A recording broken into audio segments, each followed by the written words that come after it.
They believed that using a toxic chemical would win them the war. They said that spraying Agent Orange would not create long-lasting harm. That was the story told by the Americans. But the story told by the Vietnamese presented a different picture of Agent Orange. One that became increasingly horrific as time wore on.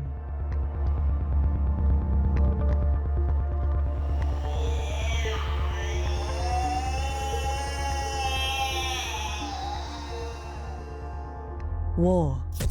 Who really wins? What is the cost of victory? It's been 50 years since the US withdrew from the Vietnam War, but there will still be more victims, more casualties, more pain and suffering. Because for the people of Vietnam, war never really ended. They are just barely surviving peace.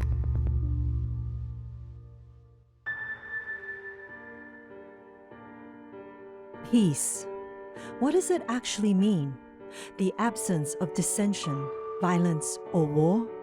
A state of tranquility? Or is it just a dream, a distant one that may not happen in this man's lifetime?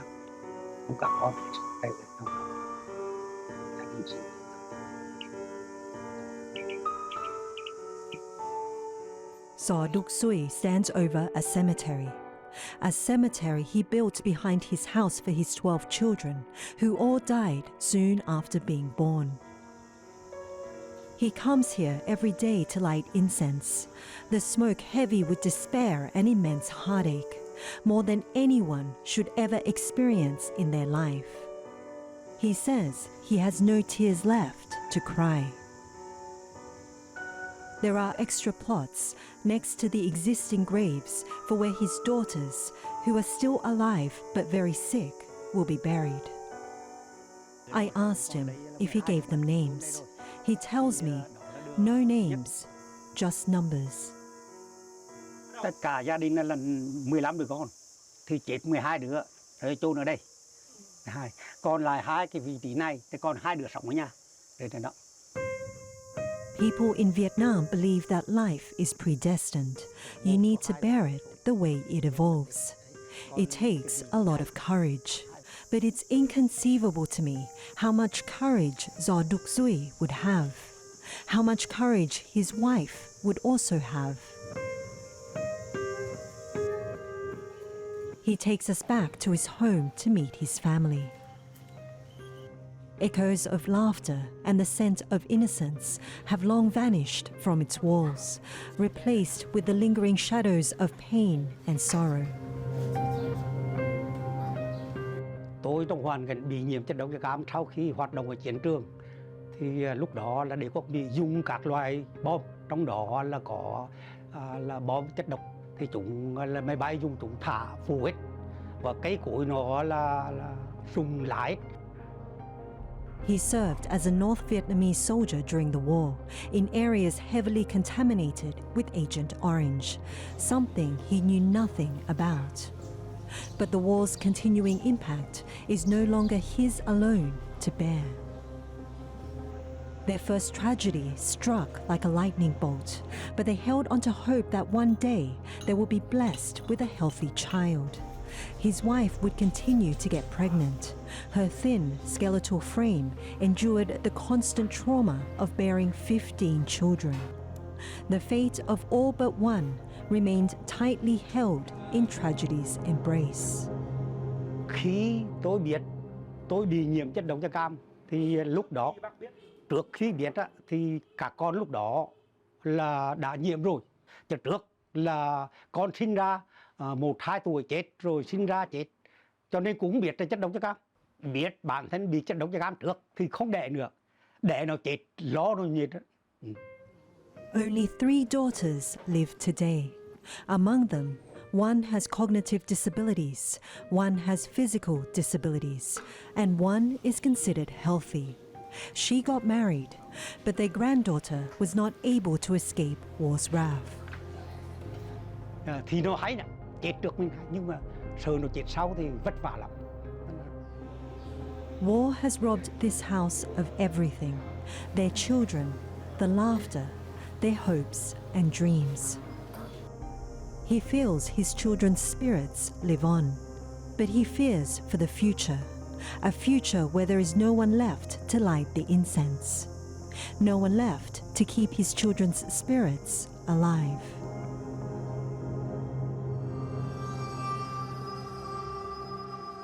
At the War Remnants Museum in Ho Chi Minh City, a visitor might get the impression that the science is settled. Images of grotesquely disfigured people hang on orange walls next to maps showing where the defoliants were sprayed. It was a war fought between the communist Northern Vietnamese forces and United States-backed Southern Vietnamese forces, a conflict that lasted more than 20 years. Vietnam became America's military playground for experimenting with chemical defoliants of the most toxic kind. It was a textbook definition of chemical warfare, codename Operation Ranch Hand. In 9 years, American forces used more than 20 million gallons of herbicides in Vietnam, Laos and Cambodia. More than 13 million gallons, almost 2/3 of the total amount, was used here in Vietnam. That herbicide was Agent Orange. It contained dioxin, one of the most toxic chemicals known to man. The logic was simple. If the enemy uses terrain to hide while living off the land, then spray Agent Orange over trees and crops to defoliate them and secure victory. But the repercussions are far from simple. The photographs on the wall are cruel. They are photos of children who were born not long after the war ended. They look almost unreal. It's hard to believe that such evil could occur in our world. But it did. And at Tu Du Hospital in Ho Chi Minh City, this is as real as it gets. This is a story that's hard to tell. It's perhaps hard to watch. To be honest, I wasn't prepared for this. It's been 50 years, around 5 decades since US troops left Vietnam. Many people around the world have put the Vietnam War behind them. But these third and fourth generation kids, also known as the children of Agent Orange, they are war's most tragic legacy.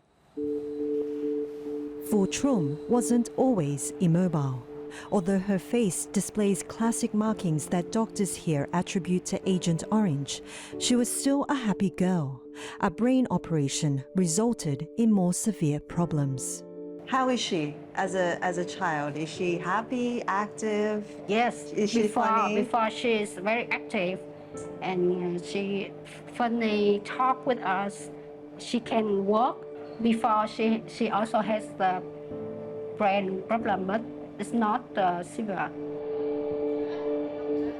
Disabilities, deformities, twisted bodies, no eyes, enlarged heads, cleft lips. Some children born with partial brains, some with missing limbs, others with extra limbs. What is the most common problem that you see here? The most common problem is most of the children, they are disability. They cannot move, take care of themselves. So nurse and physiotherapist and doctor have to take care of them. Do you think these problems are caused by Agent Orange? Most of children here live in the place where have like dioxin. Phan Tang Ho Do lies immobile, as if frozen in agony. His hands, arms, legs locked in twisted deformity. Gao Thi Lang Phuong was abandoned. Her protruding eyes, enlarged head are classic signs of Krausen syndrome. She is 23 years old. The severities vary greatly. The spectrum of diseases and abnormalities, both physical and neurological, are baffling. The thread that weaves through all their case histories is Agent Orange. Is this the toughest part of your job? I think we are more lucky than them. They have many problems and there's no parents. Yeah, so most of us love them. Yeah. His name is Gig. Gig. Yeah. How old is Gig? He's about 10 years old. 10 years old. Yeah. Oh, so small. He likes you. They lack of love, so they like people. Gig was left here by his parents. Matchstick limbs that splay out at unnatural angles, facial deformities, his body the size of a 2-year-old. Estimating their ages is extremely difficult due to their physical abnormalities and developmental delays. For many of the children here, they have no past, no future, only the present. On the walls inside the ward are photographs of Dr. Phương, the former director of this hospital. She has been at the forefront of Vietnam's fight against the pain of Agent Orange. In the mid-1960s, she brought hundreds of healthy babies into the world at this hospital. But not long after US forces expanded the use of herbicides by millions of gallons, she delivered a baby born without a brain or a spinal cord. In the months after that, she delivered more and more with equally severe deformities, 3 or 4 a week. Babies born with organs on the outside, with no arms, no legs, some with no eyes. I saw many cases of deformed babies delivered in the hospital since 1965. There was horrors not only for the family, their family, but also for myself. And luckily, I found out that a book, documents published in 1974, the increase of the quantity of chemical spread in Vietnam, over Vietnam, was parallelly with the birth effects rate. Often, the pathway of disease is hard to trace with certainty. Figuring out how and why children are born with birth defects remains painfully complicated. But what is becoming clear, however, is that people, especially women, who are exposed to even trace amounts of dioxin, have a higher risk of bearing children with birth defects, something Dr. Phương is adamant about. I believe since that time until now, I believe surely, certainly, there is a relationship between exposure to chemicals. But many American scientists question that connection. US compensation and aid for victims has been slow, wary to this day of any humanitarian effort that implies an admission of liability. If they accept that the chemicals cause the harmful effects, they can be considered as war criminals. And even at the age of 80 years old, she is still fighting. Besides her great contributions to science, she has also helped the world learn about these children, the Vietnamese victims of Agent Orange.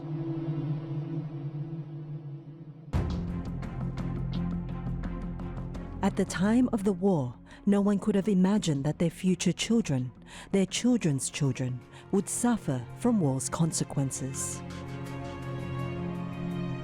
But here we are, present day, and no one knows how long the intergenerational transmission of effects will continue.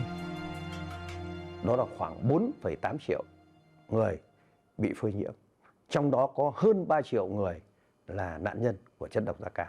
Như thế có nghĩa rằng là cái chất độc hóa học do quân đội Mỹ sử dụng, nó đã tác động thông qua cái gen di truyền và hiện nay đã di truyền sang đến thế hệ thứ 4. we travel to Quang Tri Province, an agricultural province that straddles the old demilitarized zone, which once divided North and South Vietnam. Perhaps no other part of the country suffered more grievously during the Vietnam War. More than 58,000 US soldiers died, and according to the Vietnamese government, around 3.1 million Vietnamese civilians and soldiers were killed in the conflict. It was here where a fierce battle raged. A battle that rages still. This province has one of the highest concentrations of Agent Orange victims in Vietnam.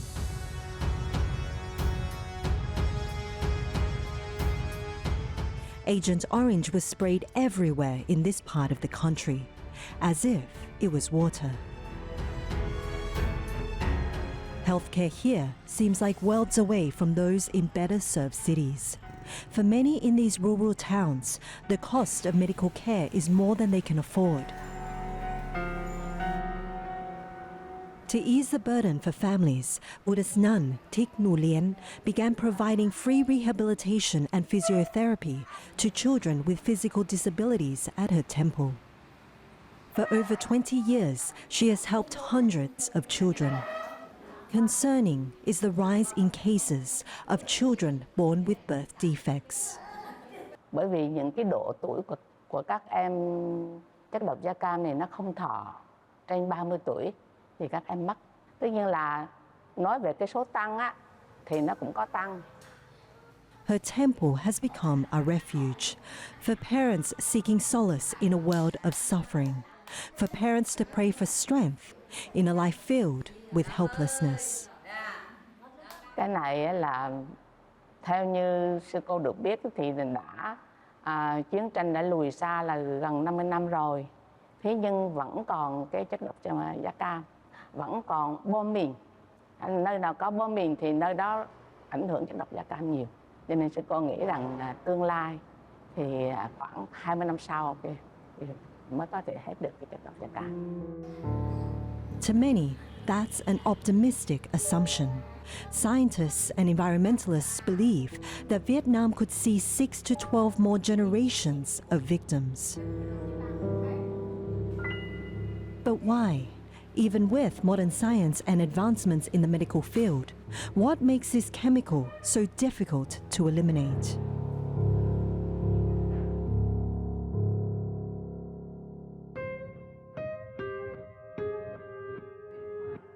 We meet Dr. Ngoc Thi Thuy Huong. Like many others we have met in Vietnam, she felt compelled to do something. Especially when after I visiting the museum from the south of Vietnam, and I saw the picture of victims. So the haunting eyes from the boy just follow me for a longer time, and I think as a eco-toxicologist, I'm very well aware of how dangerous the dioxins to the health of the human being. Her field of expertise is ecotoxicology, focusing on the impact of heavy metals on the health of aquatic species and its danger to humans. Dioxin is not only long-lasting, but can also cling to surfaces and remain in the ground of sediment particles in water sources. It can then poison fish, animals, and crops. It's spread through the food chains, and so human being can eat the contaminated product like agricultural products. So it's the very potential cost for the health of the human. So this change in the genetic and can cause the problem with the disease. Thus can potentially transfer from generation to generations. She embarked on a study investigating and examining the soil around Vietnam's most contaminated hotspots. The worst being former US air bases, where large quantities of Agent Orange was stored and handled. The 3 air base, Army air base, and the level in Bien Hoa is the highest. In the place I did my experiment, it was only from 1,000 to 5,000 ppt TEQ. You know, for the land which can be used for agriculture, the level must be below 40 ppt TEQ. So that level is very high and very dangerous for the people who are living on that area and surrounding. Bien Hoa Air Base, one of the most toxic sites in the world. The scale of contamination here is hard to wrap one's head around, more than 1,000 times over the international limit. Dioxin has for half a century seeped silently and invisibly into neighborhoods, lakes and ponds, accumulating steadily as it moves up the food chain. Even at this lake, less than 1 kilometer away from the airbase, people were fishing undeterred. At a local coffee shop across from the lake, we meet Huang Yan. He tells me that fishing here is normal, but sometimes they catch odd-looking fish. Cứ lâu lắm mà lâu thỉnh thoảng lâu nó mới có một con nó như là nó đột biến gen hay mình không biết. Thì bắt lên chính bản thân mình ăn từ nhỏ đến lớn đây mà. Có con thì ăn nó cũng hôi á. Hôi mà hôi như mùi dầu hôi thôi. Mà mình không biết là cái hậu quả như thế nào thôi. Whatever those consequences may be, it seems most visible in Vietnam's rural villages. The reality is that the majority of victims are the poorest in the country. 70% of families are classified as living below the poverty line, and 22% of the families have 3 or more victims. Families like Legacies. Just days after their wedding in 1972, her husband went to fight in the Quang Tri battle. It was on the battlefield where he would be exposed to copious amounts of Agent Orange. They had no idea of the tragic consequences that would soon befall upon their family.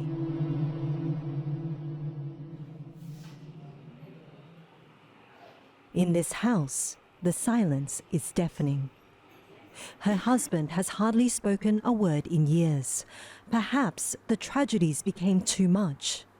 Perhaps it was the guilt. Perhaps he blames himself for his children's suffering. No one knows.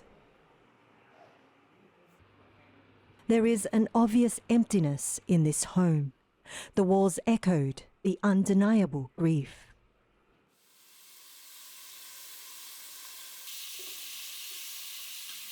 Lê Thị Lai's story can be told with simple, heartbreaking math. She gave birth to 8 children. 5 died. Only 3 survived. All suffer from disabilities, both physical and neurological. Every time she fell pregnant, there was always a glimmer of hope. But fate was cruel. Tôi thấy tôi đẻ ra những đứa con mà nó cứ phải chết. Cứ đẻ thêm vài lần nữa thì thế nào cũng có một đứa nó lành lặn nó ở với chúng tôi. Giờ cứ đẻ cái nó chết đi. Cái nỗi đau mà người mẹ ấy đẻ đứt ruột đẻ ra mà đứa con phải chết thì có ai là cái người trong cuộc với hiểu được cái nỗi lòng của mẹ, người mẹ. Her 38-year-old daughter lives with them. She doesn't talk. She sits on the bed all day. She has neurological disabilities. Her hands are always clenched. Despite this, she is a smiley, happy woman. But even that is not enough to take away from the palpable sadness. A photograph of a young boy sits in front of a small shrine. Lê Thị Lai tells me that it's a photo of her son. Can you tell me what happened to your son? Em thì sống 10 tuổi, dài lắm.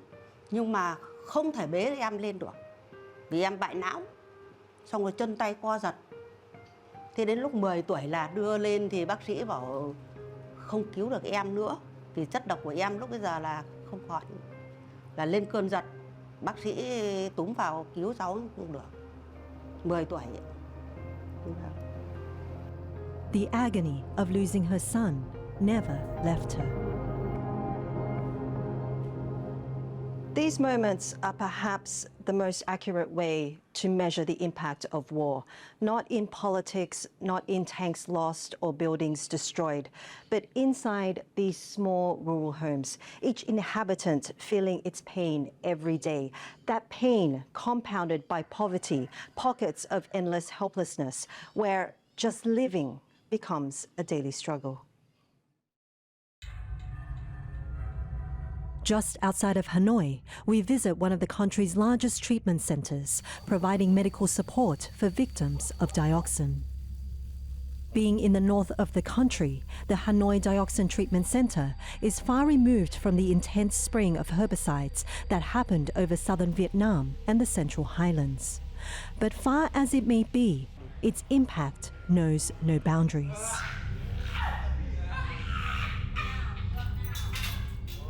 Those who walked through these doors were weak and sick. Many had lost parents who also suffered from similar diseases.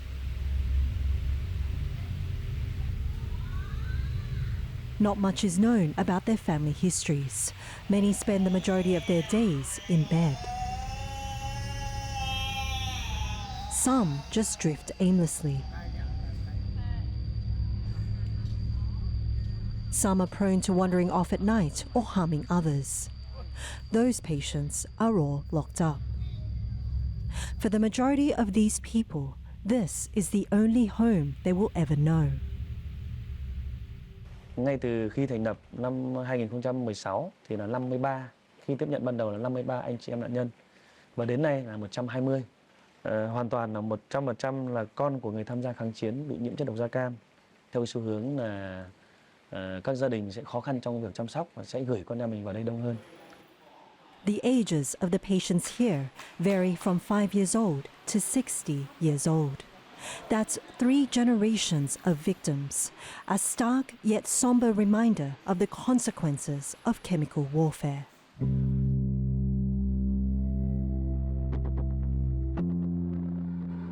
To many, the Vietnam War is a far cry from today's affairs. Even Vietnam is not the same country it was when Saigon was liberated on April 30th, 1975. These days, motorcycles rule the streets. In the cities, everyone appears busy.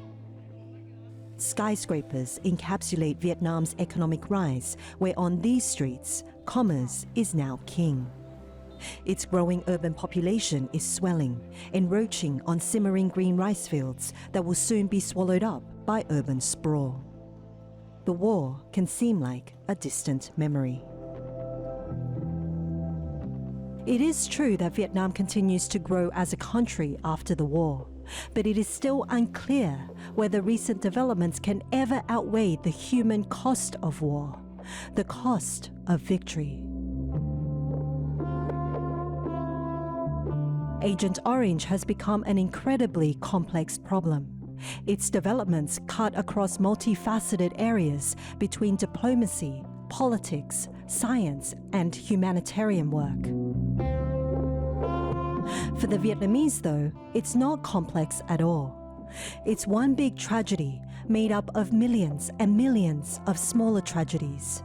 Each has a face. Each has a name.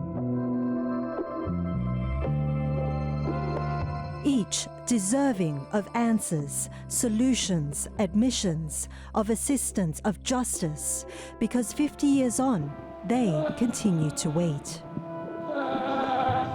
They continue their fight in a war with no end in sight.